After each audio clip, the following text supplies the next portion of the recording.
Berarti Labubu itu monster.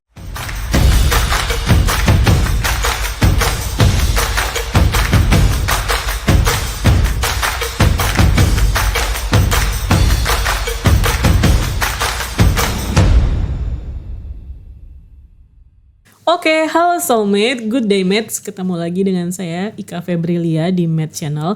Dan kali ini di kelas konten marketing kelas A, bener ya? Bener Bu. Nah, saya sudah kedatangan tamu mahasiswa saya dari kelas konten marketing A. Nah, di sini sudah ada siapa? Boleh memperkenalkan diri dulu? Halo Soulmate, nama aku Alfian Friagustiar dari kelas pemasaran digital A.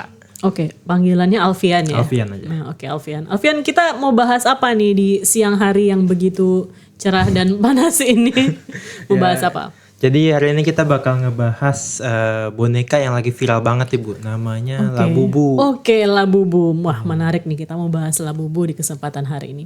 Labubu itu dari mana sih asalnya Alfian, boleh diceritain dulu Jadi nggak? Labubu ini asalnya tuh jadi dibuat dari namanya seniman asal Belgia, namanya tuh Kasinglung gitu. Seniman yang justru yang membuat Labubu betul, itu. seniman. Oke. Jadi karya senimannya. Jadi Kasinglung itu waktu itu pada tahun 2015 dia buat series namanya The Monster. Nah, salah satunya itu Labubu. Berarti Labubu itu monster. Iya benar. Oke, saya baru tahu tuh Iya. kalau ternyata monster. Kemudian lanjutkan ceritanya, apa lagi? Nah, jadi kan ciri khasnya itu Labubu ini punya bentuk yang kayak monster gitu kan. Dia punya senyuman yang khas tuh, ada taring-taringnya. Nah, pertama viralnya itu karena ada salah satu anggota K-pop girl band namanya Lisa Blackpink Iya, kan tuh. Lisa Blackpink, Jadi waktu itu bulan April tahun 2024 dia ngeposting kalau dia tuh banyak ngoleksi Labubu buat ditaruh di tasnya kan gitu. Nah, dari situ muncul deh tuh orang-orang pada FOMO pengen beli gitu juga. Iya. Oke, nah ini ada beberapa hal menarik nih dari yang sudah disampaikan sama Alfian. Yang pertama, ternyata yang mendesain boneka Labubu itu seorang seniman, gitu ya. Kemudian yang kedua saya baru tahu, saya pikir tuh Labubu tuh kayak hewan apa gitu ya. Saya pikir tuh awalnya kelinci, tapi ternyata monster. Iya monster. Monster. Kemudian dia sudah didesain dari tahun 2015 ya. 2015, kemudian mungkin selama ini nggak terlalu terdengar ya Iya, cerita benar tentang Labubu ini kan. Iya. Baru kemudian sejak tahun 2024, ini iya. 2024 Lisa Blackpink ngepost jadiin gantungan kunci. Kemudian dia cerita juga kalau dia nge-save beberapa koleksi ya Benar, Labubu. koleksi Kemudian barulah boom gitu ya. Semua Iya. orang jadi kayak pengen punya Labubu gitu ya, benar ya Iya Alfian? benar banget.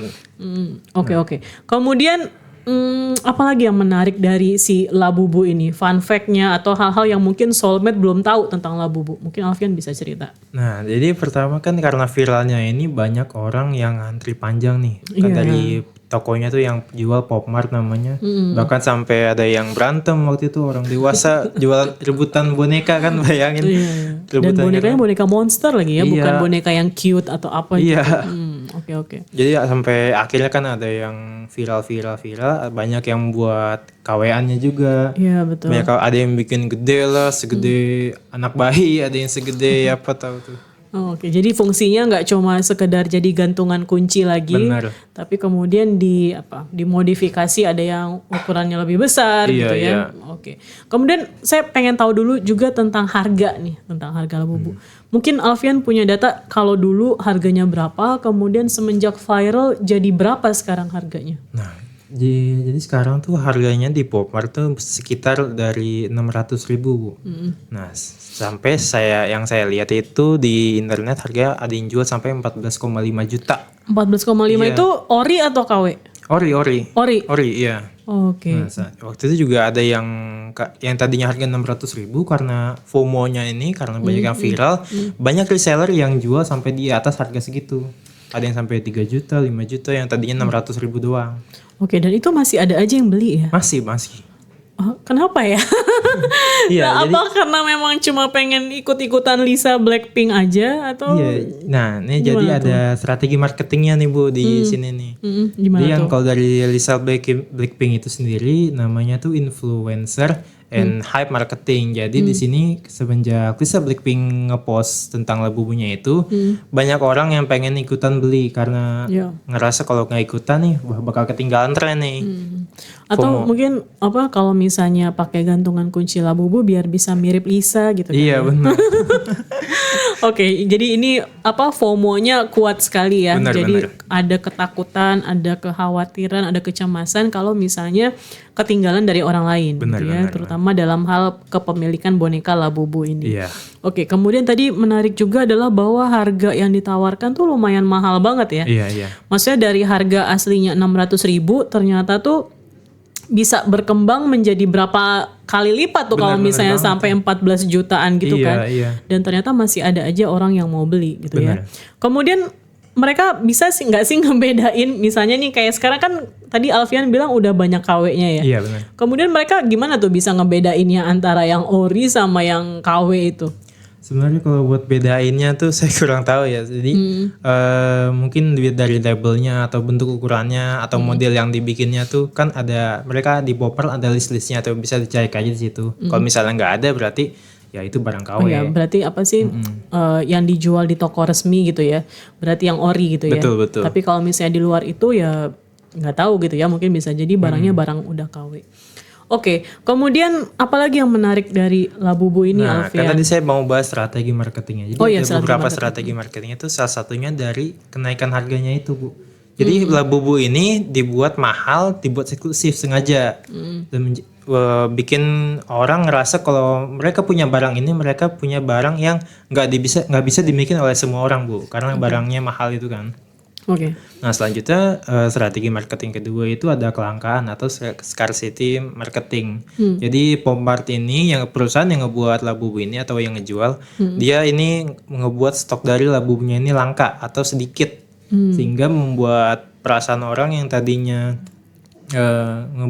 ngubah urgensi yang tadinya pilihan yang rasional menjadi emosional. Jadi mereka takut ketinggalan tren Iya, gitu. takut ketinggalan, takut kehabisan, akhirnya beli. Padahal ternyata jadi strategi marketingnya si perusahaan, si Popmart ya. Iya, benar. Supaya orang tuh jadi kayak ngejar-ngejar terus produknya gitu ya. Padahal sebenarnya mungkin bukan yang scarcity ya, bukan langka, cuma memang bagian dari strategi marketing. Iya, sengaja dibuat langka gitu. Oke. Kemudian tadi dari sisi harga juga dibuat lebih mahal supaya menunjukkan sisi eksklusivitas ya, sisi kemewahan, sehingga orang-orang tuh jadi kayak berlomba-lomba pengen memiliki si Labubu ini. Iya, benar banget, Bu. Oke, menarik sekali. Ada lagi yang lain, Alfian? Nah, salah satu tadi kan saya udah bilang yang influencer hype marketing, terus ada scarcity atau kelangkaan, terus yang ketiga ada tadi harga pricing strategy. Nah, yang keempat itu ada kolektor marketing. Kolektor marketing. Jadi Labubu ini sering dianggap sebagai barang koleksi, Bu. Jadi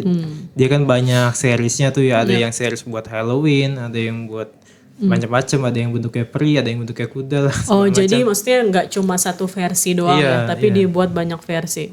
Jadi di Labubu ini memanfaatin perasaan emosional seseorang, yaitu untuk mengoleksi sesuatu. Jadi orang-orang berlomba-lomba untuk beli semua series yang ada di Labubunya itu, atau pengen beli barang yang paling langka dari Labubu ini. Walaupun sebenarnya Labubu ini nggak punya value yang berarti banget sebenarnya. Ya cuma kayak ya lagi tren aja gitu ya. Lagi tren aja. Kemudian menarik dibuat dengan berbagai versi sehingga mungkin orang yang sudah pernah punya pun pengen punya versi yang lain dari Labubu gitu ya. Udah gitu karena cara kita dapetin Labubunya ini bukan kita milih terus beli udah dapat. Tapi kita ini sistemnya blind box namanya, Bu. Apa? Blind box. Blind box. Iya, jadi kalau kita beli dalam bentuk kotak nih, kotak ketutup, kita nggak tahu apa isinya dalam. Ini itu, kayak untung-untungan juga ya. Jadi kalau kita mau beli Labubu yang versi yang kita mau, kita harus beli lagi. Misalnya yang pertama nggak dapet, berarti harus beli lagi. Akan beli terus. Iya, benar. Oke, itu jadi strategi marketing yang ya lumayan ini ya, menjual banget ya. Iya, jadi memaksa orang tuh. Tapi sebenarnya konsep ini mungkin sudah pernah digunakan sebelumnya. Kayak misalnya Alfian pernah denger kan dulu yang Blackpink juga yang Oreo tuh? Iya, Oreo Blackpink kan. Nah, itu kan orang-orang jadi kayak berlomba-lomba juga buat ngumpulin yang versinya si Lisa, versinya Jennie gitu kan. Iya, jadi kalau misalnya belum dapat akan beli-beli terus gitu. Karena mungkin pas membeli tuh nggak langsung dapat sesuai yang mereka mau, sehingga mereka jadi beli-beli terus sampai dapetin yang mereka inginkan versinya. Iya, benar banget. Oke. Ada banyak strategi. Ada lagi yang lain, Alfian? Sebenarnya strateginya itu apa ya namanya? Lebih ke klasik banget. Jadi di strateginya ini ngebikin orang pertama dia ngelangkain produknya atau abis itu dia ngebuat produknya eksklusif dengan cara naikin harganya. Habis itu dia manfaatin FOMO dari orang-orang yang ikutan Lisa Blackpink. Itu dia klasiknya. Klasik FOMO yang strategi marketing klasik banget itu. Iya, oke. Iya.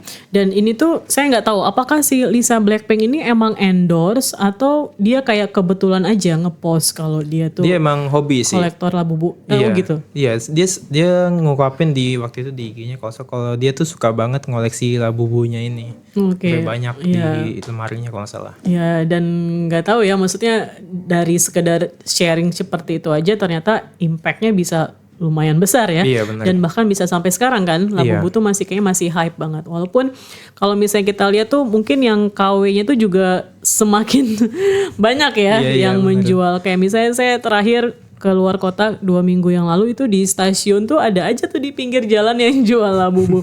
Yang kita sudah pastikan itu pasti bukan produk ori, bukan produk ori gitu ya, udah pasti produk KW. Oke, menarik sekali Alfian obrolan kita pada siang hari ini tentang Labubu. Saya nggak tahu nih, apakah Soulmate termasuk penggemar atau hunternya Labubu juga atau enggak nih? Atau jangan-jangan cuma lihat beritanya aja ya yang memang lagi hype banget. Oke, terima kasih ya Alfian sudah menemani saya ngobrol. Nah, Soulmate nantikan topik-topik marketing seru berikutnya di Mate Channel dan sampai jumpa. Sampai jumpa. Dadah.